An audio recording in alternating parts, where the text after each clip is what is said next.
Bago tayo magsimula, anong nararamdaman? Ano po ang tawag nito? Ang bigat po kasi ng ulo ko na hindi mo po maintindihan. Parang talagang meron po. Kailan pa ho yan? Mga ano na po siguro isang buwan na po. Isang buwan na? Opo. Tapos Galing ka na ng Dr. Madam? O Hindi pa po. hindi pa? Sa albularyo, mga nagtatawag? Wala pa po. Kayo pala. Ako pala. Okay. Ang nakikita ko sa'yo, palibadangin, babae. Related sa kulam na. Ikaw lang mag-isa? Ito po kaya pala. Duwinding itim. Pero ganito pa man, alisin ko nilagay sa'yo, sabay ko na sa bata para minsanan lang ha. Kaya lang, baka umiyak yung bata. Okay lang? Okay lang po. O sige, yung paa ito, dito lang, pag gano'n na. Tapos handal kang doon. Yan, ganyan. Sabay na natin yung bata ha. Sige po. Saglit lang po yan. Dati po kasi masakit. Hindi ganyan talaga. Taste lang. Kasi ang isang tao, kapag may karga, like kulam, barang, palpadangin, talagang masasaktan ka. Papel lang to eh. Pero kung ang isang tao malinis, like wala lahat, walang engkanto, walang demonyo, kahit abutin tayo ng Pasko rito, tatawanan mo lang ako. Sabi mo, Apo, kanina pa ako rito, wala akong nararamdaman. Ibig sabihin, wala talaga. Kaya lang nakita ko sa'yo, palipadangin, related sa kulam. So, sasaglitin ko lang, alisin natin ha. Okay. Saglit na ako. Sabi ganun. Taste lang, ganun talaga. Para lang ano. Ang ano ko lang kasi alayunin ko, alisin ko yung nilagay sa'yo, then gusto ko gumaling ka. Pero ang magpapagaling sa'yo, hindi ako ha. Ang Panginoong Jesus ha. Alam ko na. Okay. Ready na tayo ha. Sabi ganun. Nangyayang Kikit. Sa Turarepo, Tenete Parata, sino gumagambala sa babaeng ito, mag-usap tayo sa Espiritu ng Diyos. Diyos sa lahat, Diyos na kinakatakutan sa impyerno. Ang sa Diyos sa das kamara, Elohe sa bawat eluliaba, Ela, Aom. Po! Aalisin mo nilagay mo rito ha. O sige, baklas. Huwag kayo kulam ng kulam ha. Biro mo na namumuhay lang ng maayos doon, nagtatrabaho bilang kasambahay. Ay, huwag iyak, baby, huwag iyak. Gagaling na yan. Tanggal, sige. Huwag kayo kulam ng kulam ha. Ha? Ano to, kaibigan mo lang? Ano mo lang? Ano mo?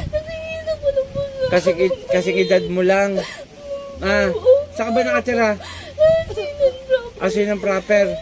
Bakit kinulam mo? Ingit galit? Nagagalit ka. Bakit ka nagagalit? Ano? Lahat meron siya. Huwag kang ganyan na. Maghanap buhay kayo maayos ha. Sige, tanggal. Huwag mo binababa yung damit niya. Hindi ganyan. Sige, tanggalin mo lang. Tanggal. Sige, tanggal. wala na po. Sige pa. Sige. Tahan na, baby. Tahan na. Sige. Walang iya ka. Bira kayo ng bira. Sige pa. Tanggalin mo yan. Kilala mo ako? Sino ako? O kilala mo na ako sa Wawandwi. Ayoko sa lahat yung inaano niyo yung mga tao ha. Paano kaya sa Panginoon kung ganyan ginagawa nyo? Mali ang ginagawa nyo. Galit ako sa mga ganyan. Ha?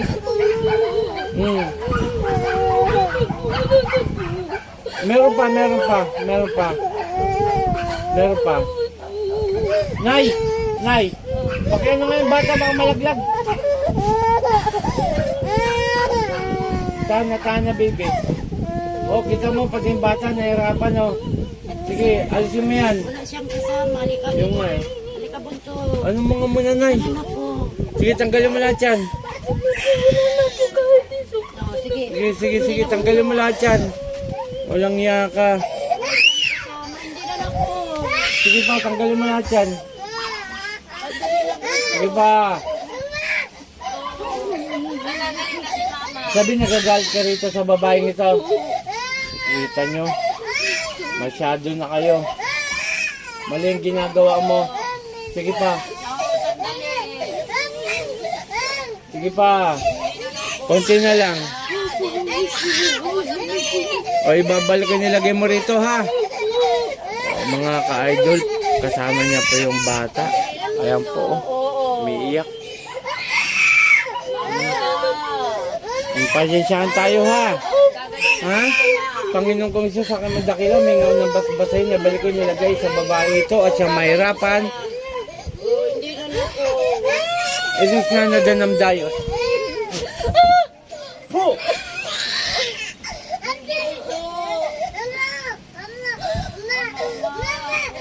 Pangalan ni Jesus, balik sa katawan mo.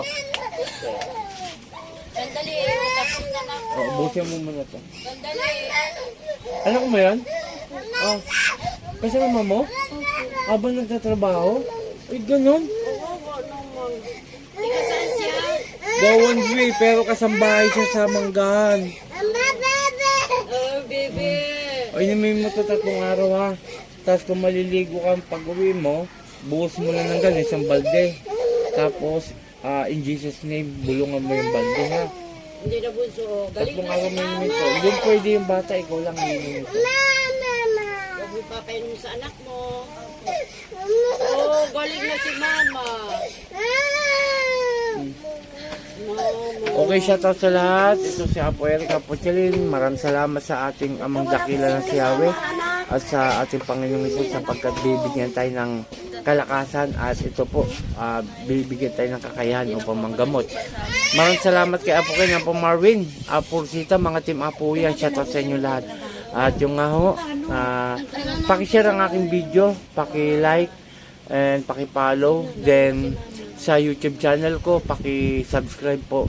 At dun sa mga humingi ng tulong sa mga pet healer katulad ko, tawagin nyo lamang po sa aking cellphone number. Then, sasagot ako at paki-message na rin, paki-text. Maraming salamat. Akong Team Apo Eric Apochelin. Magandang umaga. Puh! Okay. Ano po? Ay, ulitin natin, ha. Kanina, nung hindi pa po siya nagagamot, ano pong masakit? Buong katawan po, tsaka ulo, tsaka lalo na po yung dito, batok ko parang pinipilipit po na pinipiga. Tapos galing ka pa ng trabaho mo Opo. bilang kasambahay at pinayagan ka ng Opo. iyong amo. Opo. Okay, shout out po sa kanyang amo. Maraming salamat po at pinayagan niyo po ang inyong kasambahay upang magpagamot ngayong araw na to. Ngayon po, biglang kagalingan. Okay naman na po siya.